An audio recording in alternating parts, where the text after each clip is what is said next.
Trigger warning. Ghosts, ghouls, and gruesome stuff ahead. It's weird, it's dark, it's your kind of vibe.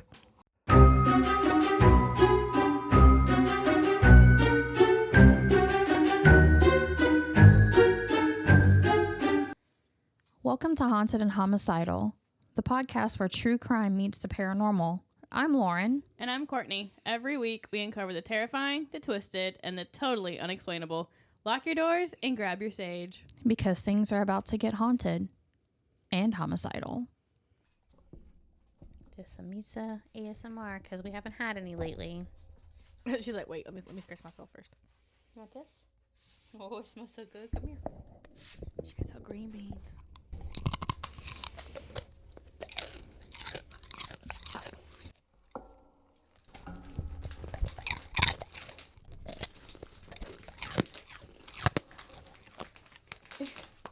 Mischa ASMR. Yeah. She'll do it anytime we have food that's crunchy or even not crunchy. I think we did lasagna one time and it was, just her smacking. Yeah. What's up, guys? Oh, I forgot the GhostTube. Yeah, we have to have our GhostTube on for the paranormal ones. Just cause. But. We're doing a test right now. Bitch, I'm not coming outside. Oh, my microphone is wet from Mischa bites. Icky. Yeah, so I know last week was, our last episode was kind of long. Hopefully you guys enjoyed it because my husband was complaining that our episodes were starting to become too short. He's like, these 30-minute episodes are not working for me. And I'm like, but not tell him to find the fucking research and not everything's gonna be fucking long. That's what I told him. I'm like, no, we don't get a lot of information about stuff. I'm like, and I don't think everybody wants to sit there for an hour and a half every time we have an episode. I said, it's good to have like 30, 45-minute episodes every now and again. He's like, they're too short. I'm like, well, you know what? Wayne. Again, he hasn't listened to it since he left the other company, because he was letting them build up, because he's like, I want to have like a full day of like driving to listen to it. And I'm like, well, you're probably there now because it's been like a month or so. But anyway, don't forget we are booed up with Haunt Fest. Excuse me. We are booed up with Haunt Fest. So listen to our sponsorship now. Hey guys, what's up? We are going to talk to you about something called Haunt Fest. Super excited. We are partnering with them for all of their little events. So Haunt Fest is crawling back from the darkness, bringing more mayhem, monsters, and madness each year. Step through the gates and into a fully immersive world of horror art, live music, spooky vendors, themed entertainment, and eerie activities lurking around every corner. Depending on the event, you may find axe throwing, trivia, animal encounters, rage rooms. Ooh. I need to do a rage room. Photo ops, food and drink, ghost stories, freak shows, hay rides, haunted attractions, and more.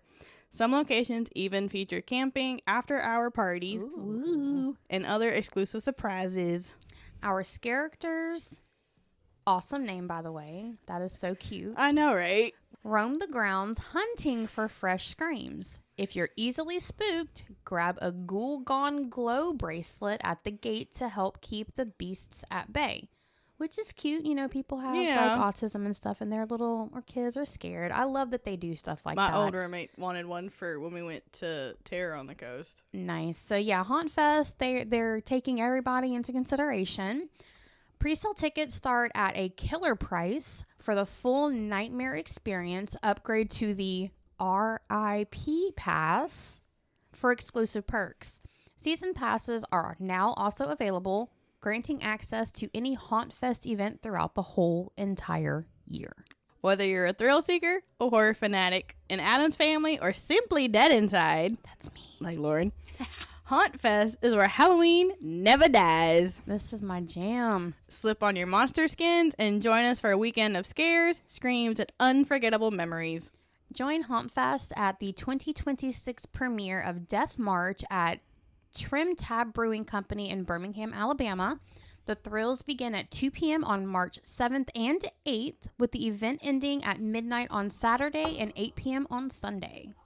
And then Haunt Fest is back for its 4th annual Athens, Georgia event, April Ghouls, at Terrapin Beer Company on April 11th and 12th, 2026 at 2 p.m.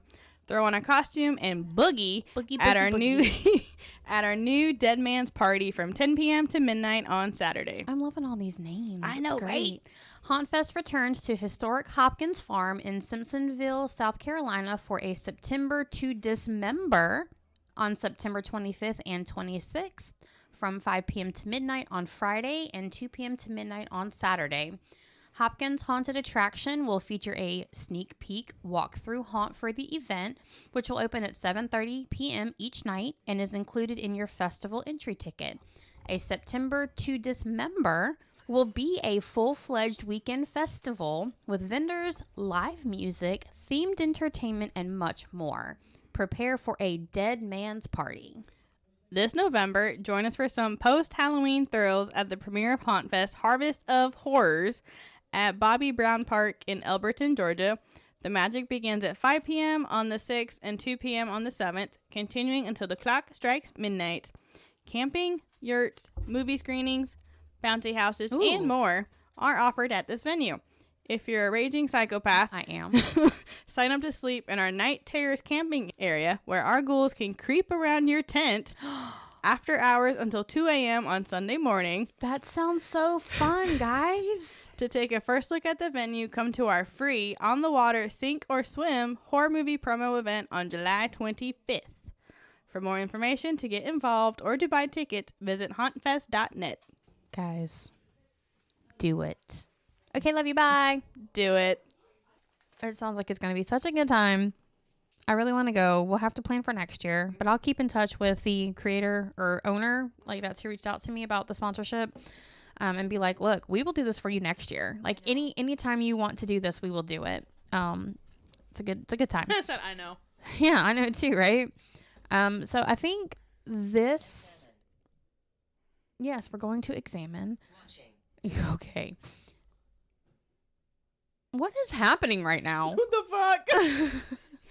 I guess we're going to go ahead and get into it. This one is going to be much shorter than last week's episode and also much shorter than next week's episode. But it's a good little break from when Lauren starts her big story on Monday. It is, and okay, yeah, bye. So, I have the Screaming Tunnel. Ew. I don't think I like that. So, it's a small limestone tunnel running underneath what once was a Grand Trunk Railway.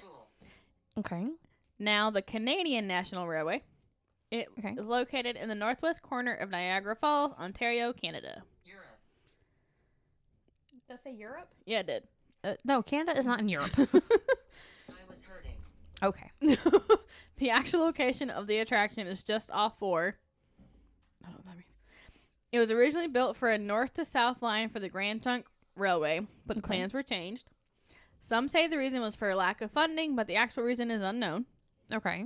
The tunnel was abandoned and used as a drainage tunnel so the water could be removed from the farmlands nearby and to keep the tracks from being lost beneath floodwaters.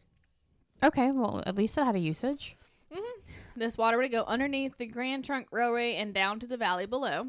Okay. Throughout the 20th century, farmers used this tunnel to transport goods and animals safely underneath the busy railroad above. He's trapped in the tunnel. Okay.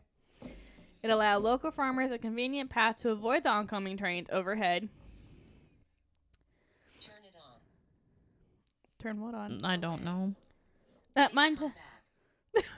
Mine said, no way, please come back. He said, don't turn it on. Slave. Okay. The tunnel, constructed at some point in the 19th century, is 16 feet in height and 125 feet long. Took on a haunted air early in its existence as moss and algae took hold of the porous stones. Okay. A local legend recounts that the tunnel is haunted by the ghost of a young woman. Okay. So there's like multiple stories. Gotcha. A local farm near the tunnel caught fire one night, and a young woman ran screaming from the blaze, hair and clothes alight. Oh, no. She died in the tunnel trying to find the nearest house, perishing from her burns.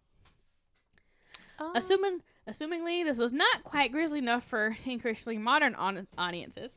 So another version of the story has also appeared, in which the young girl is burnt to death, in the tunnel by her father, mad with rage.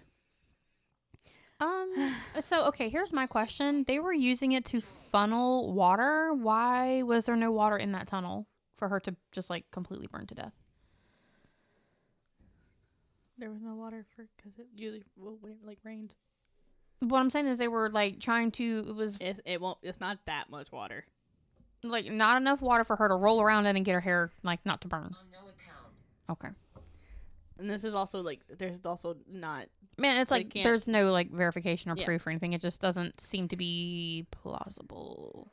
It's I don't know. it's Okay. a legend. That's why it's a I legend. know, but, you know, like, most of them make sense. Like, this one doesn't make sense. Another even more disturbing version says that the girl was raped and her body burned to destroy the evidence.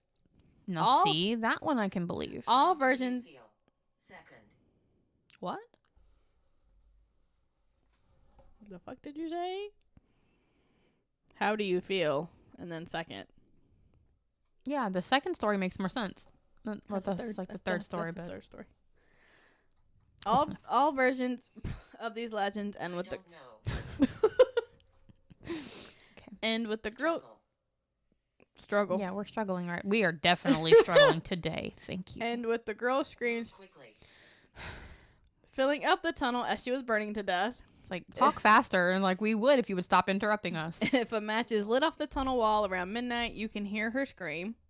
You move over. The tunnel was used as a set during the filming of David Cronenberg's 1983 adaptation of Stephen King's horror novel The Dead Zone. Ooh.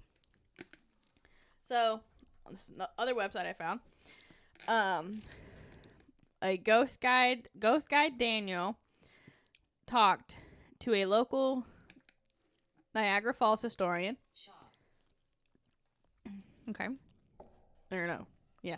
He talked with the only living descendant of the village once behind the screaming tunnel. Okay. She has disdain for the brutal legend.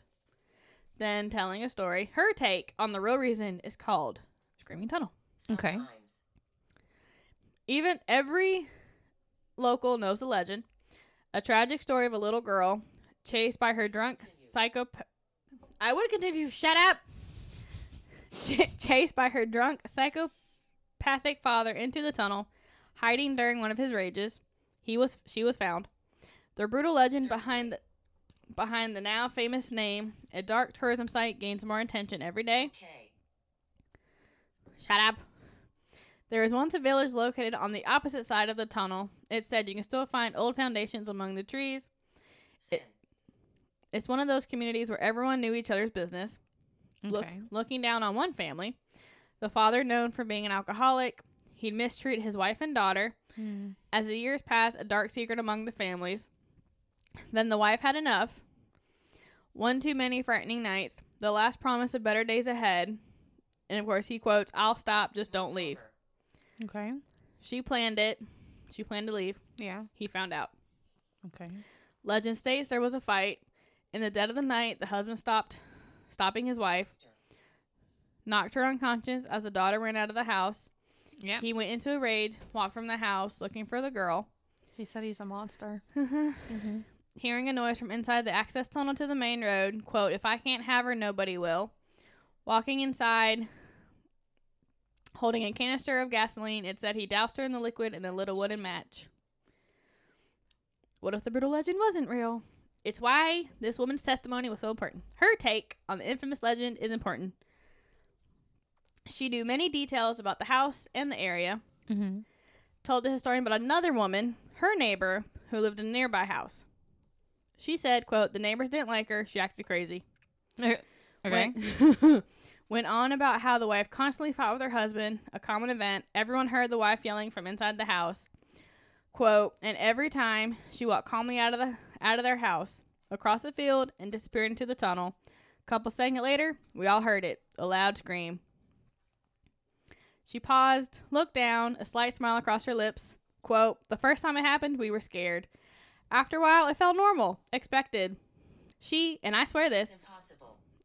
walked to the middle of the tunnel and screamed at the top of her lungs. The birds never got used to it." Oh. Okay, so she was just like in there getting out her fucking frustration, like, "Ah!" oh, and then like she'd go back and everything would be okay. The neighbors knew the wife wanted everyone to feel her pain, knowing her husband wasn't possible. And after a while, the residents gave the tunnel a nickname. Quote, we started calling it the Screaming Tunnel. That sounds more likely. That's why they were like, we need someone who was like there. That sounds more likely. Yeah, I can see that happening. All the other like outrageous stuff, but I could see her just like walking off into the fucking tunnel to be alone and just screaming because that reverberation from the walls of the tunnel probably just soothed her. Mm-hmm. That is wild. So, but that's the Screaming Tunnel. Okay. Have there been any like investigations or anything on it, or not that I could find? Okay, so it's just like not legitimate enough for anybody to want to go and do it. So like, the only thing that really happens is if you light a match against the wall, you hear a scream. That's pretty much. That's still kind of neat, I guess. Yeah. Well, okay, that's an interesting one. I think. I would go do that. I don't want to listen to you. You're being rude. I have another exorcism this week. It was not intentional, but it is what it is. We're going to talk about the exorcism of Anneliese Michael. Anneliese was born September 21st of 1952.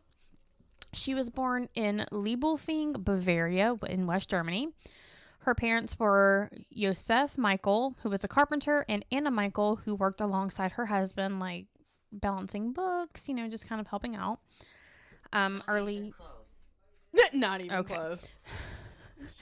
Well, she is one of 4 daughters. Her sisters are Gertrude, Barbara, and Roswitha. Yeah. Okay. He's like, you're wrong. Yeah. Also had an older half-sister named Martha from a previous relationship of Anna's. And at that time, it carried a very heavy stigma on Anna because it was out of wedlock. She wasn't married to the father of Martha. But unfortunately, Martha died at the age of 8 due to a kidney illness.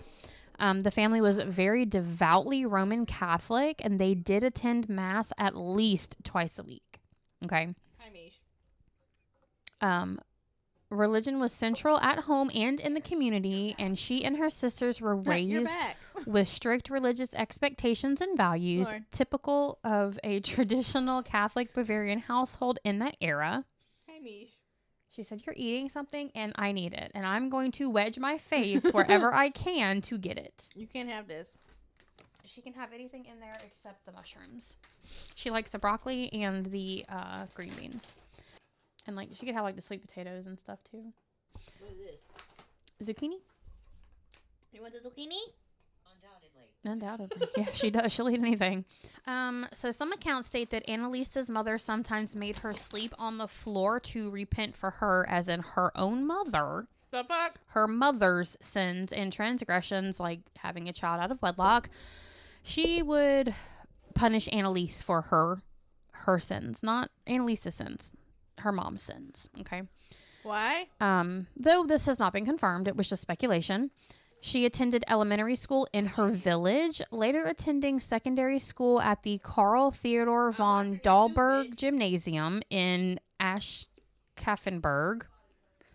She was described by contemporaries as introverted, serious, outwardly friendly, and very religious. So, like, she was, like, outwardly friendly, but when you tried to get to know her, she was kind of like, no thank you. No thank you. She studied piano and accordion and participated in local clubs. No, I live here. Well, I mean, I guess you live here too. Indicating a somewhat typical childhood for the environment she grew up in. When she was 16, she experienced a severe convulsion and was diagnosed with temporal lobe epilepsy, which is a seizure disorder. In 1973, she attended the University of Würzburg, and her classmates described her as, quote, withdrawn and very religious. In June of 1970, Michael had a third seizure at the psychiatric hospital where she had been staying. Oh, damn. She was prescribed anticonvulsion drugs for the first time, including Dilantin, which did not alleviate the problem. She described seeing, quote, devil faces at various times of the day, so she was, like, hallucinating. The same month... Who was bribed? Me. You can bribe me with money or food or 7 Brew. The same month, You want it? I do want Seven Brew. Please go to Seven Brew. I can't. I'm in the middle of something Wait, right now. what did yours say? Please go. Mine says you want it. And it says it's plausible that you can go right now.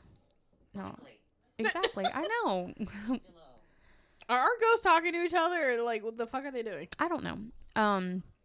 The same month she was prescribed Owlept, which is similar to chlorpromazine.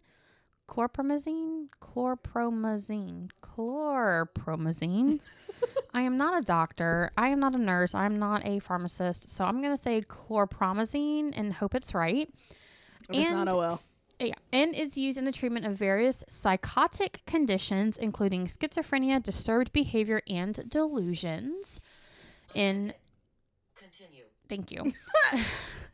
In 1973, she began experiencing depression, hallucinating while praying, and complained about hearing voices telling her she was, quote, damned and would, quote, rot in hell. Her treatment in a psychiatric hospital did not improve her health, and her depression worsened. The long-term treatment did not help either, and she grew increasingly frustrated with her medical care after having taken pharmacological drugs for 5 years. She became intolerant to Christian sacred places and objects, such as a crucifix. So, like, you know, you see in, like, movies where vampires, like, come by. Yeah, that's what she was doing. Annalise visited the unauthorized shrine of San Damiano in Piacenza. There's three. There's three what? I don't know. With a family friend who regularly organized Christian pilgrimages to Italy. Her escort in Piacenza was convinced that she was suffering from demonic possession because she was unable to walk past a crucifix and refused to drink the water of a Christian holy spring. Claimed that holy ground, quote, burned, and that religious metals sparkled too brightly to look at. So this person said, Annalise told me, and Frau Hein confirmed this, that she was unable to enter the shrine. She approached it with the greatest hesitation, then said that the soil burned like fire and she simply could not stand it. She then walked around the shrine in a wide arc and tried to approach it from the back. She looked at the people who were kneeling in the area surrounding the little garden, and it seemed to her that while praying, they were gnashing their teeth. She got as far as the edge of the little garden, then she had to turn back. Coming from the front again, she had to avert her glance from the picture of Christ that was in the chapel of the house. She made it several times to the garden but could not get past it. She also noted that she could no longer look at medals or pictures of saints. They sparkled so immensely that she could not stand it. And this was written by Father Ernst Alt. Annalise's mother said that she grew... How many are where? I don't know, 5? Annalise's mother said that she saw stigmata on her daughter, and Annalise believed that she could communicate with Mary, Virgin Mother of Jesus. Annalise's family and community became convinced that she was possessed and consulted several priests to request an exorcism. And again, as we have spoken previously about exorcisms, they are very, very difficult to come on. They're very difficult. There's so much information that you have to have. So much you have to do, so much you have to prove. And a lot of the time, the church is not going to authorize it. I am sore.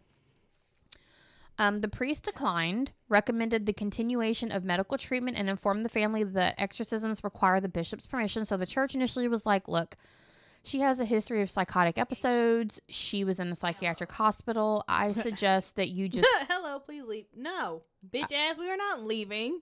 He's like, rude. I suggest you just continue with the medication.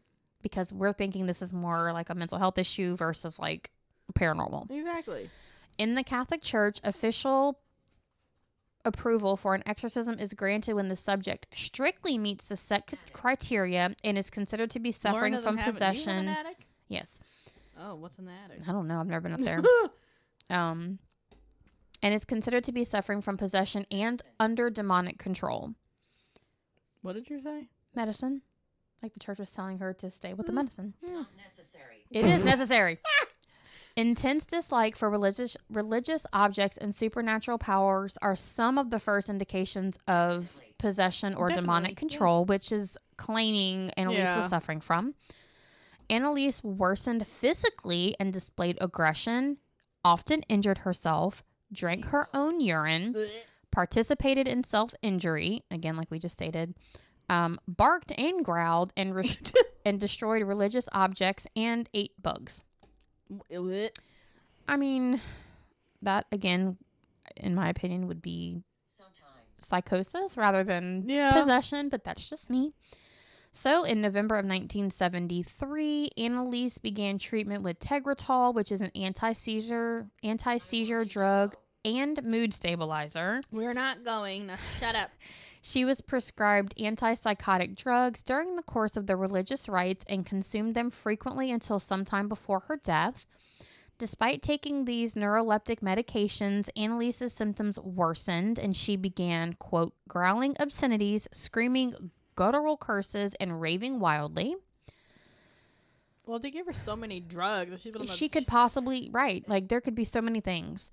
She was like, taking drugs for like 5 years, and they gave her like different ones, like pretty much every time. But like, it doesn't say that like she was on several at one time. It was like they would try something, it wouldn't work. They would move on to something else, it wouldn't work. I mean, but they could also be like double dosing her with different yeah, things. and clearly her body's like, the fuck are you putting in me? Right.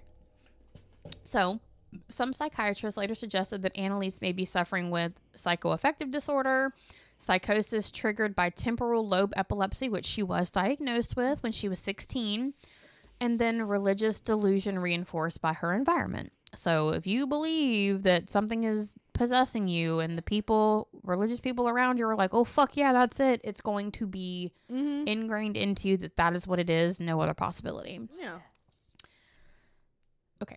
So important to note, the Catholic Church did not publicly declare her possessed. Keep that in mind moving forward, okay?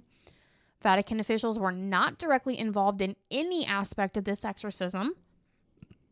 So, a family friend of the Michaels requested an elderly Jesuit priest, Adolf Rodwick, to visit Annalise, but he declined due to his old age and put the family in contact with another Jesuit. I'm too old for this shit. Yeah.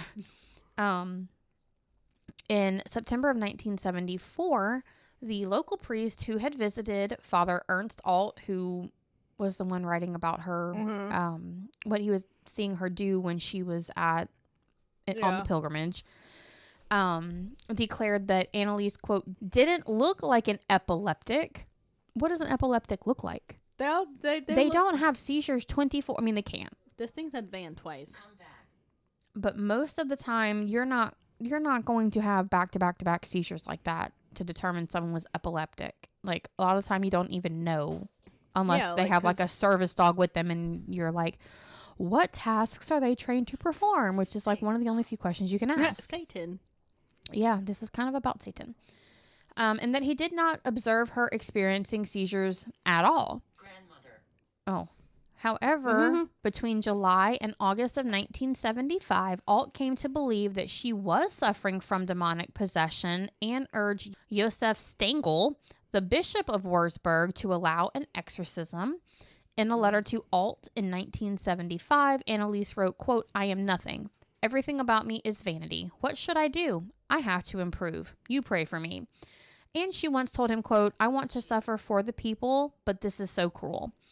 In August of 1975, Stengel granted Father Alt the permission of performing the small exorcism on Annalise, Pope Leo VIII's exorcism against Satan and the apostate angels, a rite which 2026.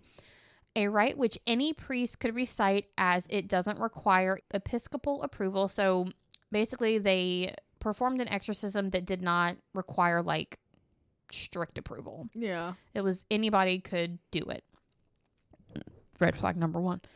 In September of 1975, Father No, Rodwick she's not okay. visited Annalise with Alt and wrote a detailed report of her case to Bishop Joseph Stengel, quote, unintelligible to third parties. Bye. Wait. Arguing in favor of a genuine demonic possession and urging Stengel to allow them to perform the major rite of exorcism. No. So, like, No. they're like, the bishop was like, okay, you can do this one that anybody can perform. It's not like a major one, you know, it's a little baby one. We'll see what it does. So they're like, no, she needs something bigger than this. Eventually, Stengel granted Salvatorian priest Arnold Renz permission to conduct an exorcism according to the Roman ritual, but ordered total secrecy. Renz performed the first session on September 24th. Annalise began increasingly speaking out about, quote, dying to atone for the wayward youth of the day and the apostate priests of modern church. So basically, like when she was talking to the priests and the bishop and whoever was there, she was saying like, I'm going through this and I need to die to basically be the salvation for young adults and the priests of modern day, because they're not following the strict Roman Catholic rules. Like everything is like modifying, everything is modernizing, and she didn't like it. And she's like, I'm willing to be the salvation for this so things can be correct. Which again sounds more like psychosis than possession. Yeah, especially since they don't have the proof, but that she had to freaking atone for her mother's fucking sins. Exactly, right. So I mean, that could have been something that was beat into her from an early age, but kind of like it makes sense. That's all I'm gonna say. So her parents stopped consulting doctors at her request and relied solely on the exorcism rites. A total of 67 exorcism sessions, 1 or 2 each week, lasting up to 4 hours each, were performed over approximately 10 months in 1975 to 1976. Towards the end of her life, Annalise did eventually begin to refuse food. During the exorcism, recorded tapes captured deep growling voices. Who's Angela? And, quote, multiple identities. Unfortunately, on July 1st of 1976, Annalise died in her home. The autopsy report stated that the cause of death was malnutrition and dehydration, resulting for almost a year in a state of near starvation while the rites of the exorcism were performed. She weighed a total of 66 pounds. So this was in 76 and she was born in 52. So she was what? 72 was 20. She was 24. At 66 pounds at the age of 24, okay? Can you imagine? Damn. No, let me get back to where it was. Flashlight. No flashlights. She suffered broken knees from continuous genuflections, which is kind of like praying, but they're only using one knee, like at the altar, which is one knee to the ground rather than both. And she did this up to 600 times a day. Okay. At the end of her life, she was unable to move without assistance and was reported to have contracted pneumonia, which could have been like the main cause of her death. Because when you're that weak, you're not going to fight anything off. No. So after an investigation, the state prosecutor maintained that Annalise's death could have been prevented as late as 1 week before she died. So they could have stepped in at any fucking point and saved this girl, but they didn't. In 1976, the state charged Annalise's parents and priest Ernst Alt and Arnold Renz with negligent homicide. The parents were defended by famed Nuremberg trials defense attorney Erich Schmidt-Leichner, and the priest's defense counsel were paid for by the church. The state recommended that none of the involved parties be jailed. Instead, the recommended sentence of the priests was a fine, while the prosecution concluded that the parents should be exempt from punishment as they had, quote, suffered enough, a mitigating legal factor in German penal law. So I guess like there was some kind of law in effect in Germany, which still could be to today, that in these negligent homicide or negligent death cases, like if it's something like this, well, the parents lost their kids, so they suffered enough, so they're not going to go to jail. On July 14th of 1977, a New York Times article reported the Aschaffenburg prosecutor had announced that the 2 Roman Catholic priests had been charged with negligent homicide in the death of Annalise Michael, who had undergone exorcism a year previously, so they were charged. It was a charge. The trial began on March 30th of 1978 in the district court and drew intense interest. Because she didn't fucking need it. Doctors testified that Annalise was not possessed, stating that the manifestations of demonic possession were a psychological effect on her strict religious upbringing as well as her epilepsy. Yes. Schmidt-Leichner argued that the exorcism was legal and that the German Constitution protected citizens in the unrestricted exercise of their religious beliefs. The defense played tapes recorded at the exorcism sessions, sometimes featuring what was claimed to be, quote, demons arguing, to assert their claim that Annalise was in fact possessed. Both priests claimed that 6 demons identified themselves as Lucifer, Cain, Judas, Nero, Adolf Hitler The fuck? and an evil priest named Fleischmann. Okay. So, like, only one of these that I know of was a demon. And that's Lucifer. The rest of them are not. The rest of them are just evil. But they're not demons. So I don't understand. I mean, maybe like they turn into demons when they go to hell. I don't know how that works. Well, usually when you get demon names, they're not that shit. You get Lucifer, Asmodeus, Legion. Like, I am Legion. Yeah. You get all that. Like, You don't- not you don't get Adolf Hitler. yeah. I'm Hitler. Like, what the fuck? I don't know. I'm Judas. You know? I mean, I guess, like, if you go to hell, like, you can apply to become a demon and then just, you become one. I don't fucking know. So can They- we do that then? They also stated that Annalise was finally freed of demonic possession resulting from the exorcism just before her death. No, she was free because she died. How coincidental. Mm-hmm. How coincidental. Bishop Stengel said that he was not aware of Annalise's alarming health condition when he approved of the exorcism and did not testify in court. So the bishop was like, nobody told me that she had mental psychosis. Like, this was not provided to me. No, because they probably didn't. In 1978, the Michaels and the two priests were convicted of negligent homicide, but were given suspended prison sentences and were ordered to share the cost of the legal proceedings. The sentences have been described as stiffer than those requested by the prosecutor, who had asked that the priest only be fined and that the parents be found guilty but not punished. By approving the ancient exorcism rite, the Catholic Church drew public and media attention, and this case significantly influenced how the Catholic Church handled exorcism approvals moving forward, hopefully more stricter. Yes.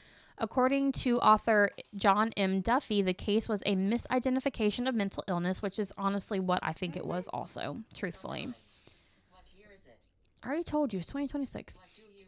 What do you mean, what do I mean? After the trial, the Michaels asked the authorities for permission to exhume the remains of their daughter because she had been buried in undue hurry in a cheap coffin. Almost 2 years after the burial, on February 25th of 1978, her remains were replaced in a new oak coffin lined with tin. The official report stated that the body bore signs consistent with deterioration of a corpse of that age, meaning like it wasn't preserved, like to indicate that there were some kind of other entities at force or whatever. The family and the priest were discouraged from viewing Annalise's remains. Father Renz later stated that he had been prevented from entering the mortuary entirely. Annalise's gravesite remains a pilgrimage site as she is, quote, revered by small groups of Catholics who believe she atoned for wayward priests and sinful youth. She didn't do anything. So the delusion continues. The number of officially sanctioned exorcisms decreased in Germany following the incident. I would fucking hope so, because this girl died. Mm-hmm. Annalise's father, Josef Michael, died in 1999. In a 2006 interview, Anna Michael stated that she did not regret her actions, stating, quote, I know we did the right thing because I saw the sign of Christ in her hands. Bitch, no. So here's the thing. Like, they don't care if their children or spouses die because Jesus. I could never get behind that. Not fucking ever. On June 6, 2013, a fire engulfed where the Michaels had lived. While local authorities determined it was a case of arson, some locals attributed the fire to the exorcism case and revenge. Okay. Like, Annalise set it on fire because she knew she wasn't possessed and she died. Y'all. The case is now widely cited in psychology and law courses as an example of belief intersecting with medical neglect. So in popular culture, The Exorcism of Emily Rose, which is a fantastic fucking movie. Yes. Requiem and Annalise, the Exorcist tapes, are loosely based on Annalise's story. I think I watched all three. I haven't seen Requiem or the Annalise one, but I did see The Exorcism of Emily Rose, and it is a very good movie. The first issue, the debut album by post-punk band Public Image Limited, contains a song called Annalisa that is based on the case. The case and the theories surrounding it were discussed during the 4th episode of the first season of the BuzzFeed web series BuzzFeed Unsolved Supernatural in November 2016. The case and its history were covered in Case 11, Annalise Michael, a March 2016 episode of Case File True Crime Podcast, and now our podcast, Haunted and Homicidal. The exorcism was covered in the podcast My Favorite Murder in the episode, quote, The Devil's Number. The last podcast on the left covered Annalise's story in episode 473 and 474. And the video game Faith, the Unholy Trinity, also uses audio from the Exorcism tapes for a boss fight. What the fuck? The song Annalise by the Scottish band Hellripper is inspired by the events, and the metal band Ice Nine Kills used some of the recordings of Annalise in the intro to their song Communion of the Curse from the album Every Trick in the Book. So, like, they were using the recorded tapes, like the screams and the guttural noises and stuff like that, in their songs and albums and stuff. So, Nobody knows. yeah, nobody knows. And for sure, like, nobody knows for real if she was actually possessed or if it was psychological, but I'm thinking it was psychological. Yeah, because she said even when she was taking the drugs, she would see things. Right. Which, I mean, I guess would lead them to believe that it wasn't mental because, like, the drugs didn't help. No. But I truly believe that, I mean, number one, it seems like the priests lied to get the rites approved because they did not tell the bishop about her prior mental health issues. They did not. You're supposed They to. did not tell them about her diagnosed temporal lobe epilepsies. Nope. They didn't tell him about any of these things that could have given him pause. Because he definitely would have been like, fuck no. Right. They could have given him pause to say, you know, this is not the right course of action right now. Because she's not fucking possessed. Right. Or maybe she is, but let's try to see if they can put her on some kind of heavier medication and kind of see if they can kind of control it. You know, and I think like a lot now, most of the time when that happens, like the church is like, no, you need to go talk to a therapist. Like go get on some medication, talk to a psychiatrist. But anyway, those are our stories for this week, this Thursday. Monday's episode, this coming Monday, is going to be really rough for you guys, and I do apologize in advance. I am sorry about it. It'll be my first time listening to it too, so. Oh God. I'm so sorry. Like, it's rough. So, I might be in the corner crying. Yeah, y'all remember how she did with, O.J. Simpson? I might be doing that again. Okay. Misha's so sleepy. Was that Misha get up same time you did? yeah. And that's crazy. She ever her acting like she hasn't slept. Yeah, no, that's crazy because usually Misha's like up wanting to go potty or something, but no, we fucking slept in. What time did you go to bed? So I actually went to bed at a decent time. It was like 9:30, 10 o'clock maybe. But then Dixie woke me up at like 1. Yeah, because that's when I was starting to go to sleep was when the storm started. Yeah, so when the storm started, Dixie woke me up, and they had gone and gotten Taco Bell, and I'm like, Dixie is fucking tearing your door down. She's like, fuck, we're almost done. I'm like, I'm gonna get up with her. So I got up with her. It was about 1:30 or so. I didn't fall back asleep until like 3 or 4. But I guess my body is just tired of Poor Dixie whatever. in the store. Not likely. Anyway, you guys can find us on Patreon, patreon.com/haunted and homicidal. We do have paid tiers where you get cool shit. But we have a free tier, and it's basically just going to let you know, like, when we post, like when our podcast comes available.